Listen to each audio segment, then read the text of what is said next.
राधे राधे प्रियजनों। ब्रज का सबसे बड़ा आध्यात्मिक चैनल मेरो वृंदावन का परिवार बड़ा हो रहा है। अब आपके बीच मेरो भारत। करोड़ों अरबों प्रियजनों ने जिस तरीके से मेरो वृंदावन को प्यार दिया, उसी तरीके से आप सभी मेरो भारत को भी प्यार दीजिए। तो करते हैं आज की अद्भुत लीला की शुरुआत।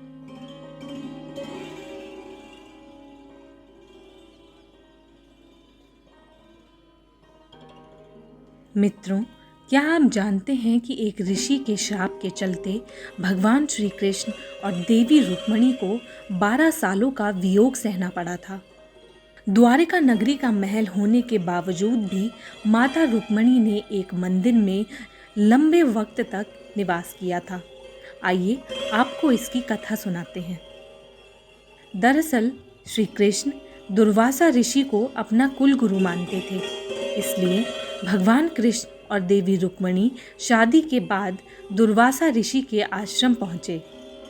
उन्होंने ऋषि से महल आकर भोजन ग्रहण करने और आशीर्वाद देने का आग्रह किया, जिसे ऋषि ने स्वीकार तो कर लिया, लेकिन एक शर्त भी रख दी कि आप जिस रथ से आए हैं उस रथ को आप दोनों को मिलकर ही खींचना होगा। भगवान श्री कृष्ण ने उनकी शर्त मान ली। दोनों ने मिलकर रथ को खींचा। ऐसा करने के बाद दोनों ने दुर्वासा ऋषि को रथ पर आने की प्रार्थना की। इसके बाद दुर्वासा ऋषि रथ पर सवार हो गए और भगवान श्री कृष्ण और रुक्मिणी मिलकर रथ को खींचने लगे। लंबी दूरी तय करने के बाद रुक्मिणी को प्यास सताने लगी।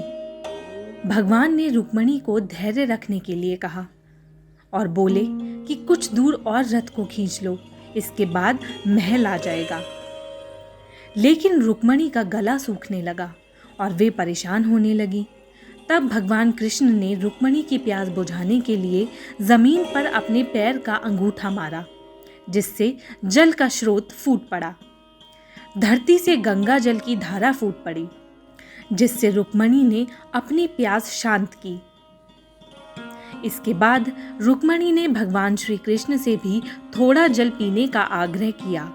दुर्वासा ऋषि क्रोध में आ गए और बोले कि तुम दोनों ने अपनी प्यास बुझा ली, लेकिन मुझसे पूछना भी उचित नहीं समझा। क्रोध में दुर्वासा ऋषि ने भगवान कृष्ण और देवी रुक्मिणी को 2 श्राप दिए। पहला श्राप था कि भगवान और देवी रुक्मिणी का 12 साल का वियोग होगा, और दूसरा श्राप दिया कि द्वारका की भूमि का पानी खारा हो जाएगा।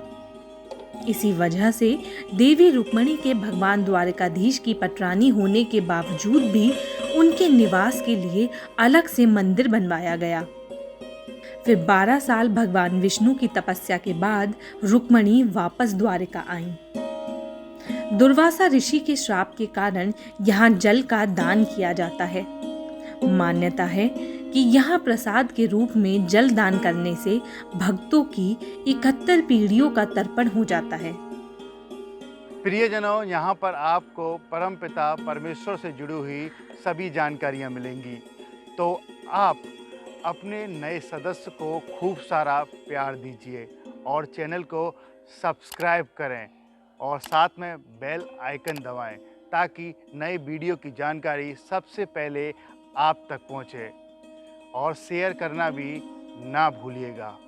तो बोलिए बांके बिहारी लाल की जय, और साथ में राधे राधे भी बोलिए।